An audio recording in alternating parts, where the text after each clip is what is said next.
Designcast Podcast, the podcast for design and STEAM educators.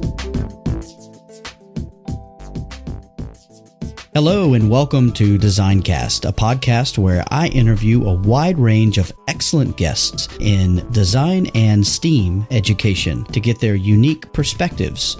My name is Jason Reagan, and I use my 20 plus years of experience as a design educator to dig deep into complex issues. This podcast has one simple mission: to create a community of people around the world that are interested in design and STEAM education. Each episode, I chat with guests from all corners of the design world, from classroom teachers to authors and even to educational consultants. We discuss a wide range of topics that we feel are relevant today. I do want to ask you that if you're enjoying this podcast, please leave a review, rate, subscribe, share, or download from your favorite podcasting app. This helps the podcast get discovered by listeners that might not find it otherwise. Also, it helps me to continually define the direction of future guests and episodes. Feel free to drop by my website, www.jasonreagan.ga, to leave me a comment or to sign up to be considered as a future guest on future episodes. Also, don't forget to stop by Anchor and leave me a voice clip that could even end up in an upcoming show. Thanks for listening, so let's get to it.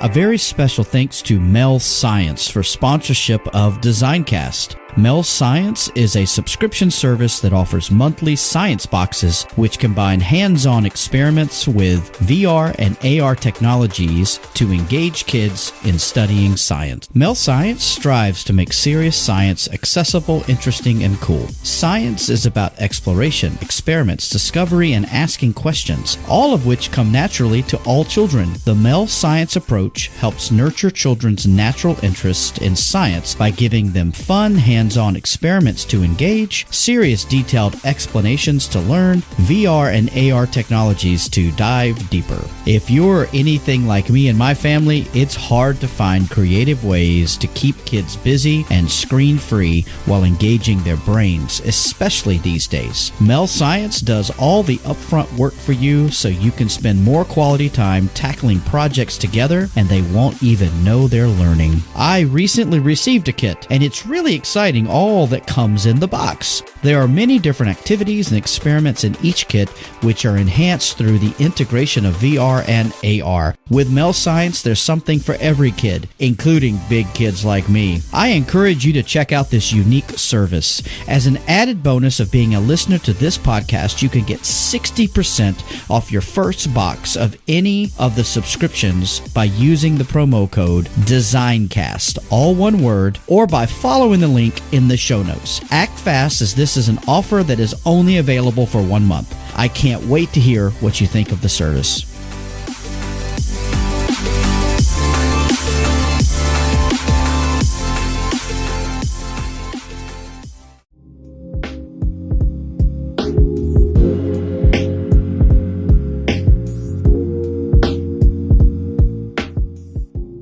On this episode of Designcast, I was able to catch up with my friend Jarrett Dunbar. Jarrett was the guest on episode 20 of Designcast.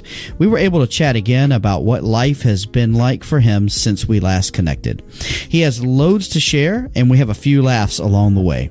I have no doubt that you will like what he has to say. You can follow Jarrett with the links in the show notes. Now sit back, relax, and enjoy this chat with Jarrett Dunbar.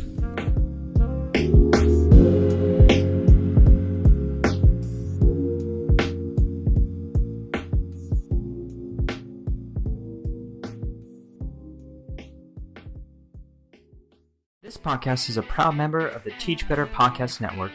Better today, better tomorrow, and the podcast to get you there. Explore more podcasts at www.teachbetterpodcastnetwork.com. Now let's get on to the episode. Welcome back to another episode of Designcast, and I am just so excited and pleased to welcome back my friend Jarrett Dunbar. Jarrett, how are you this morning, man? I'm doing well. Good morning, Jason. Thanks for having me back.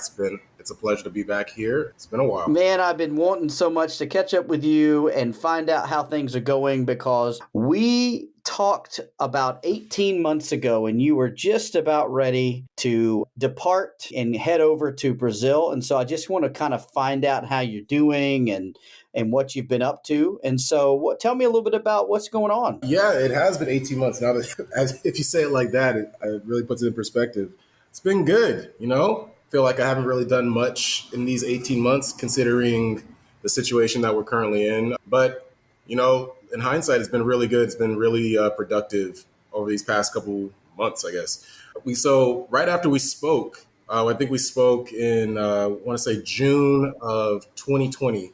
And right after we spoke, spent a little time getting my stuff together in Korea, packing things up, and actually flew into Rio August 5th of 2020, which was the first day of school. So getting around the world from South Korea through Amsterdam all the way down to Rio with your entire life on the first day of school while trying to communicate with admin and students, it was a task. It's definitely a task, but it worked out, and we were able to get through COVID and able to start building the program that I wanted to see, that I'm proud of, and I'm really happy with the direction that we're going in. So, as I said, I got in during pandemic, first day of school, and during the pandemic, during distance learning with students that hadn't been on campus for months.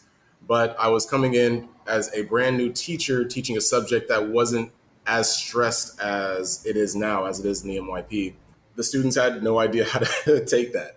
So going from, I'm taking this class as an easy A to, all right, this is a design cycle. This is how we're going about things now. We're doing X, Y, and Z. It was a struggle. It was a struggle at first trying to get students on board, but over the past couple months, people have really gotten on board with it. And I've done some design competitions. We've taken a new approach to to the semester and to our lesson planning, and got a lot of projects on board. I've taken on the role of the service coordinator as well for MYP service. So I'm really looking forward to some great things with that in the near future. Taking on some activities for Dia de Consciencia Negra, planning on something for Dia de Indigio, Day of the Indigenous population here, and just trying to get things together for the school. My campus for the American School of Rio is the newer campus. So we're just now starting with our first senior class. This is our first graduating class this year. So that to show you how fresh we are as a campus. A lot of these students haven't really been exposed to high school life outside of anything, right? So we're really just building as much as we can with what we can. It's a challenge. It's definitely a challenge at points, and dealing with various factors, various stakeholders, but I accept it. I'm enjoying it, and it's fun. It's when it can be. Yeah, no, I got it, man. That sounds great, dude. I mean, there's always a lot of growing pains when you're a new school with a new campus and a new cohort who's going to graduate and that kind of thing. So, it's part of the job. And I know everyone out there listening's probably been in that situation before. So I'm sure you're handling it with grace. And so that's really great to hear you guys are doing well and doing that. And so I was just looking back, and the last time we talked, it was episode 20, and I have released 60 episodes since then. So it has been a while since we connected, man. So I'm really glad that we're having a chance to do this. And so what do you think is going to happen in the foreseeable future with your school? How do you see design growing? Well, glad you asked. So as I said, I've taken a different approach to how we actually work on lesson planning and actually go through our units. And I actually got this from the PYP working at Chadwick, and just taking a themed approach for the semester and an overarching theme, which kind of helps the students just determine where we're going rather than just having, all right, I'm just going to design this, that, da, da, da. As great as that is, it's like, let's focus on a certain topic, not necessarily a sport or anything, but just one concept. So this year I chose play. How do we interpret play? We can interpret play in various forms, various formats, and it can break into so many different things. So I teach, of course, design, but within my design classes, I'm doing coding and programming, design innovation, and digital media. So for my middle school coding and programming class, we took the approach of video game design, and we were able to relate that to supporting ourselves and looking into ourselves for identities and relationships. So what the students had to really look into each other. They had to work through the design process to understand their clients, which is, of course, themselves, and create a video game that could help them support them and each other or everyone in that class through their semester and overcoming their obstacles and their hurdles, because they're all middle school students. Many of them were sixth graders that were just coming in to high school or to middle school. So for them to really understand that user, and then to add on video games, to add on coding, to add on programming, and build that love of coding and that love of technology, that love of design, that was awesome to see that. And the finished products were amazing. I loved seeing what they were able to do, starting from nothing to having this cohesive multi-level video game in the span of a semester. For digital media, my students took on the task of, as high school students, they took on the task of app design. All right, Jarrett. So it seems like you guys are focusing on play and theme-based. What made you think focusing on theme-based was a good idea for your design classes? Well, I thought theme-based would be a good approach just because it gives students, as I said earlier, just a topic, just a focal point of their projects for the year. Now, it doesn't necessarily mean that everything that you're doing has to be this one form of play, right? We can break down play into 16 different types. We can break down play into various forms of, whether it be kinesthetic play outside or sports. You can break it down into video games, as I said, my classes do, or my coding and programming classes working on. We can break it down into, as one of my high school students did, we can break it down into social play and examine how people interact and how as teenagers or as young adults, our social or our form of play at that age differs from that of being a child. And to that point, it was very interesting on their project because they were able to look at it, and they built an app around drug use, and which was very interesting for a 10th grade student. But they came to me as like, "Mr., could we see this as a form of play?" And it's like, well, yes, that's definitely a form of play for that age group. It's like, well, what are some problems that we can see around social play that we can address? And they came back and was like, well, these are the problems that this demographic faces within this form of play. And this is the app that I wanted to design, that I want to develop to help that, to fight that. And the product was great. The research that they put into the project was amazing. It was top tier. I was very proud of the finished product, the end product on that. But that's just one example of just how they're exploring that and how they're exploring play. As the semester is about to begin, we're transitioning from my digital design courses, coding and programming and digital media, to the product design courses this fall. I'm still on Northern Hemisphere. But we're transitioning into design innovation 1 and 2, so product design. And for my high school course, they're going to be examining product development and trend analysis. So they're going to be looking into and toy design. So they'll be looking into developing a toy for their clients and analyzing trends over time and how they can develop a toy for a specific client and make that toy sustainable and look at the life cycle and continue building onto this product. So it's going to dive into a few different areas along with 3D modeling, design sketching, programming. So we're looking into using breadboards to understand how to work with circuitry at a basic level, and whoever can build off of that, there's definitely the opportunity to build off of that. And within my middle school courses, they'll be getting their basic understanding of 3D modeling through Tinkercad, and they'll be looking into various spaces.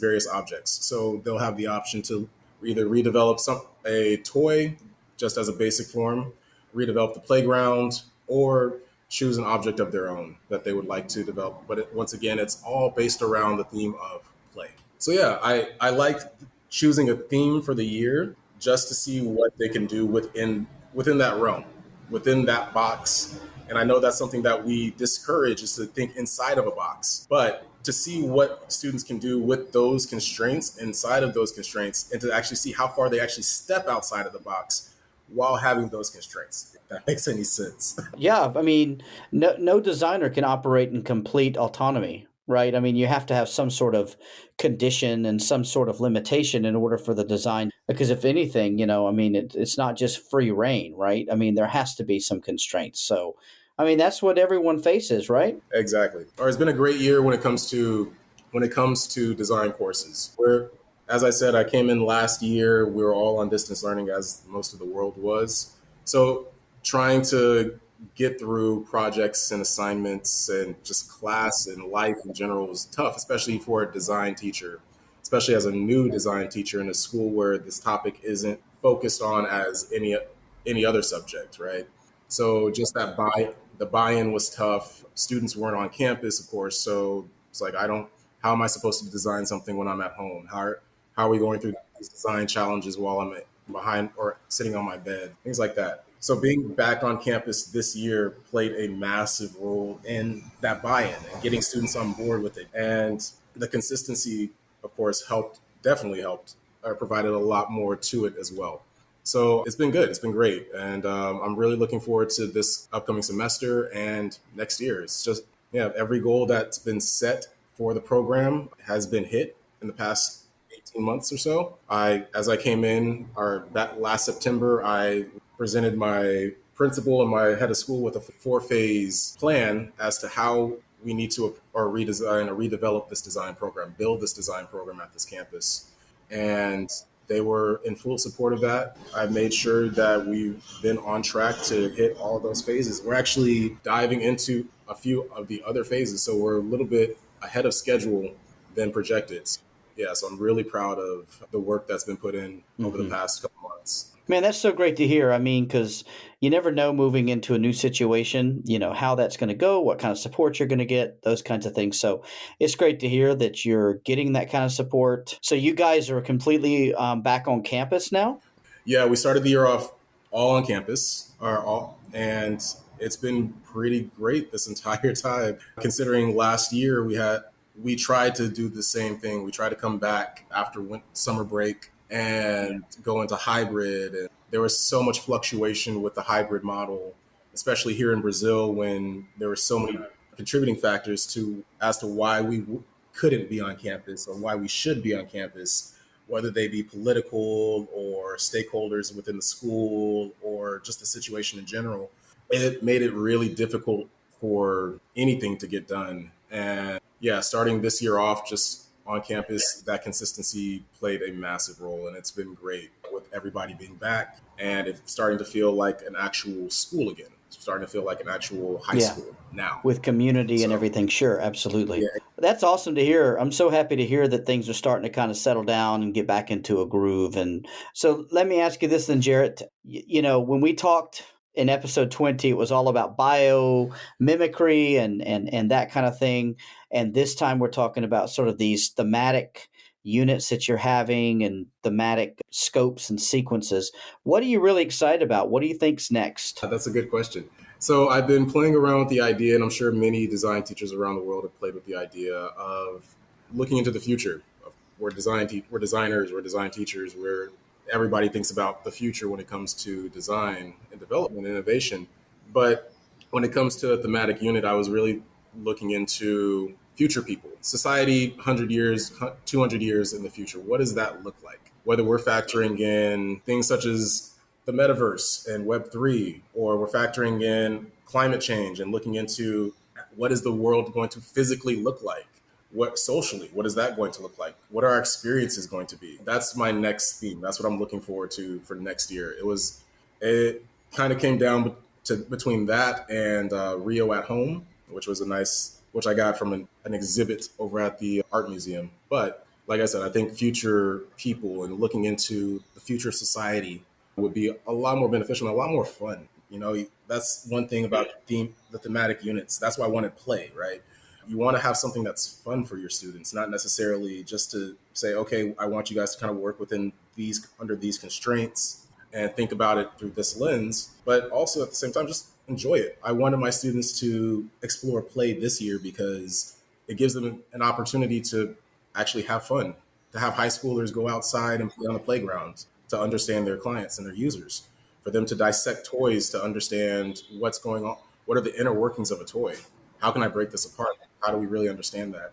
To just enjoy it, So examining the future of society and future people, I think that gives students the chance to really expand their minds and to really think sci-fi. I've always been somebody that loved science fiction, loved watching anime, loved looking at future societies and things like that. And it just allowed my mind to wander. And as design educators, that's one of the things that we encourage, is allowing students to brainstorm and allowing your mind to wander and to go off and see out there, to think what can be, what is possible. Don't think about the constraints of it, just what can be, what is possible within the context of this world. And that's what I think, and I am really looking forward to that for coming up. That's awesome, dude. I'm glad you're thinking about it. I always get so much inspiration from our discussions, or at the very least, our direct messages over Instagram. It's good to have that. But hey, so Jarrett, if people want to kind of follow your work or see what else you're doing, what's the best way to get in touch with you, man? Best way would be on Twitter at jdunbar.edu and Instagram. I have, due to the amount of work that I've been taking on this semester, my Twitter has not been as active as it usually is, but JDUNBVR.edu will be my Instagram and Twitter. There's a V instead of an A. Oh, I see that. Okay. Yep, just type it in to make sure you're telling me the truth, man. Listen, Jarrett, I could talk to you all day, man. I know that you're finishing up your summer break, which is what we would have as winter break in the rest of the world. So I don't want to take too much of your time, but listen, I really appreciate you talking with me today, man, and I wish you all the best. I can't wait to talk to you next year at this time to hear all about this future people's theme that you're talking about. I'm looking forward to it, and hopefully I'll have everything ironed out. And I can't wait to really update you and let you know how that's going by then. All right. Thanks so much, man. No problem, man. Have a good one.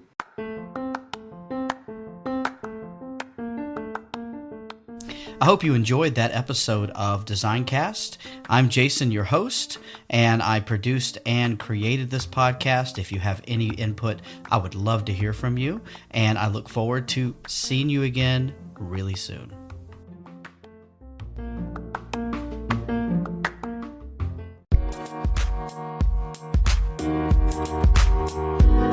Thank you.